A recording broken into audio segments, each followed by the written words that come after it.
Hello guys, welcome back to my channel. आज की video में मैं आपसे शेयर करूंगा सेंट्रल गवर्नमेंट के रिगार्ड में एक बहुत ही इम्पॉर्टेंट अपडेट। जी हाँ, जो लोग सेंट्रल गवर्नमेंट की जॉब्स के लिए एस्पायर कर रहे हैं या फिर जो लोग वर्किंग हैं या फिर रिटायर होने वाले हैं, उनके लिए ये एक न्यूज़ बहुत बड़ा इम्पैक्ट प्ले करेगी उनके कैरियर में। क्यों?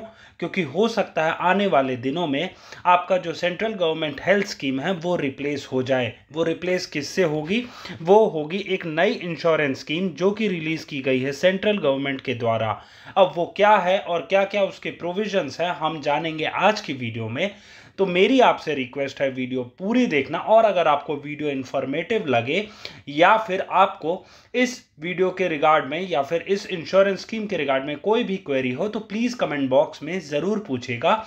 उससे मैं आपकी क्वेरी क्लियर करने की पूरी कोशिश करूंगा। तो चलिए शुरू करते हैं आज की वीडियो को और जानते हैं क्या है ये health insurance scheme with respect to central government serving and retired employees and the aspirants who are aspiring for central government jobs. अब देखिए गाइज, ये वो स्कीम है जिसका नाम है central government employees and pensioners health insurance scheme, CGEPHIS, और ये उसका ड्राफ्ट है जिसमें हर एक इंपॉर्टेंट प्रोविजन बताया गया है। पहला provision name of the scheme से रिलेट करता है कि इस स्कीम का क्या नाम होगा, जो कि मैं आपको ऑलरेडी बता चुका हूँ। बेनिफिशरीज में कौन कौन इसके बेनिफिशरीज होंगे? बेनिफिशरीज होंगे all the personal of central government including all India service officers serving, newly recruited, retired, retiring and other officers who are covered under existing CGHS, central government health scheme में जो कि अभी covered हैं वो सब। और कौन से? सेंट्रल सर्विसेज मेडिकल अटेंडेंस के जो लोग कवर्ड हैं, ठीक है, ये दोनों लोग होंगे, ठीक है। और उसके बाद बताया गया है कि CGEPHIS जो इंश्योरेंस स्कीम, इसको समझिए, जब भी इंश्योरेंस स्कीम बोलूं तो आप समझना CGEPHIS, ठीक है।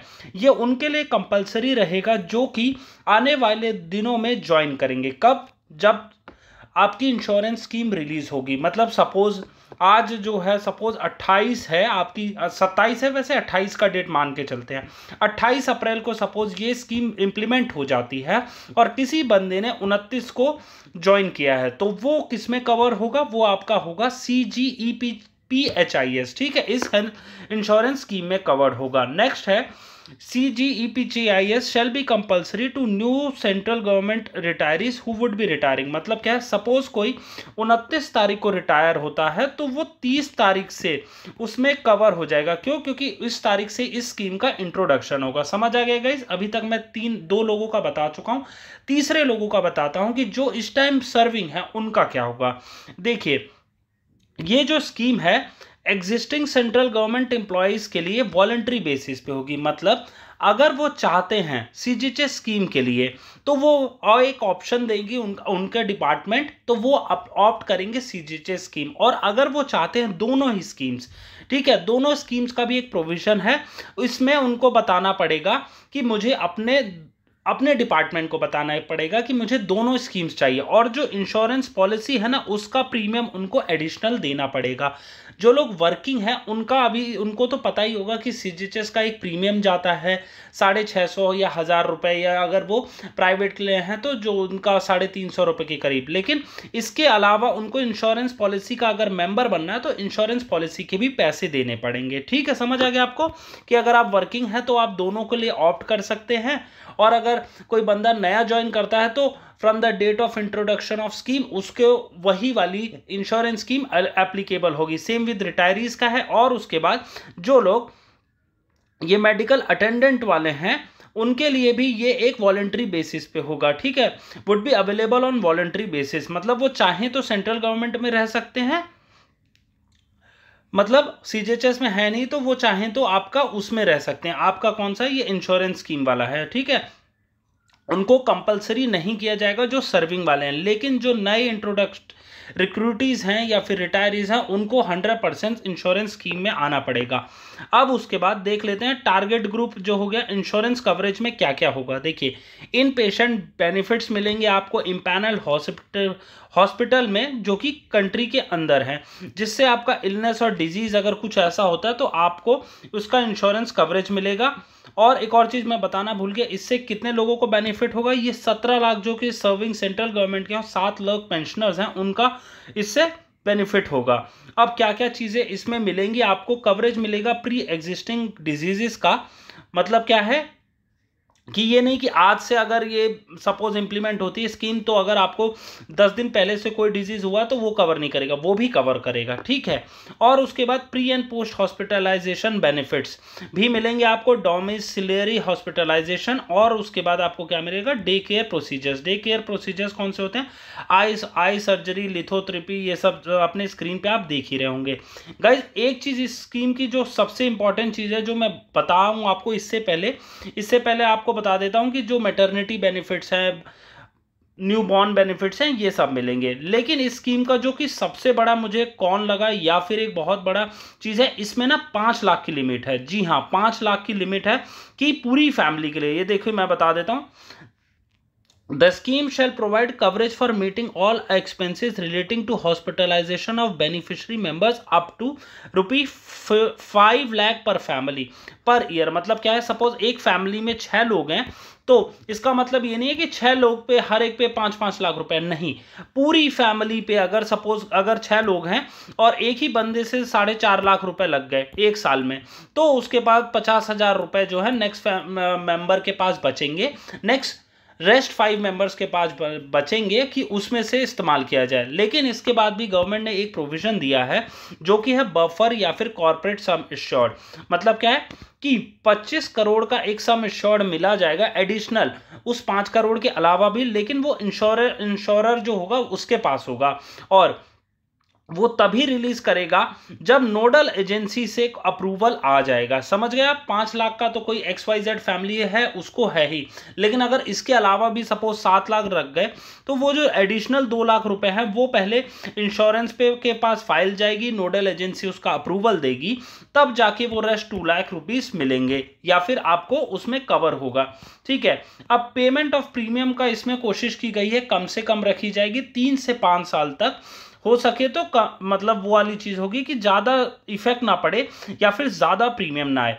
अब इसमें भी वही है जैसे CGHS में था आपका कि फैमिली साइज में कौन कौन इंक्लूड होगा, सेल्फ होगा जो वर्किंग एम्प्लॉय है, स्पाउस हस्बैंड या वाइफ, 2 डिपेंडेंट चिल्ड्रन और अप टू 2 डिपेंडेंट पेरेंट्स। मतलब अगर आपके पेरेंट्स हैं तो आप कर सकते हैं, 2 डिपेंडेंट चिल्ड्रन कर सकते हैं, और उसके बाद सेल्फ और स्पाउस है ना। और new born shall be considered insured from day 1 till the expiry of current policy, ठीक है। तो ये चीज हो गई फैमिली के लिए। अब उसके बाद अब कई लोग पूछते हैं कि सर सन कौन इंक्लूड होता है, सन कहाँ कब तक आपके साथ रहेगा, till he starts earning or attains the age of 25 years. मतलब क्या है, जब तक सन 25 साल का हुआ या फिर वो कमाने लग जाए तो वो तभी तक डिपेंडेंट के फॉर्म में आता है, अदरवाइज वो इंडिपेंडेंट हो जाता है। डॉटर क्या है, till she starts earning or gets married irrespective of age limit whichever is earlier. मतलब क्या है, अगर कोई डॉटर नहीं कमाती है तब तक उसका होगा डिपेंडेंसी उस एम्प्लॉय पे, और उसके बाद डिपेंडेंट डाइवोर्स अबांडेंड और separated from their husband and widowed irrespective of age limit. मतलब क्या, अगर किसी XYZ की कोई डॉटर है जो कि डाइवोर्स्ड है, अबांडेंड है या फिर सेपरेटेड है उसके हस्बैंड के द्वारा, तो वो अपने पेरेंट्स पे डिपेंडेंट रहेगी irrespective of her age limit. और वहीं सिस्टर्स जो हैं, sister dependent unmarried widowed divorced abandoned from their husband irrespective of age limit. Daughter in law का क्या है, विडो होनी चाहिए irrespective of her age limit.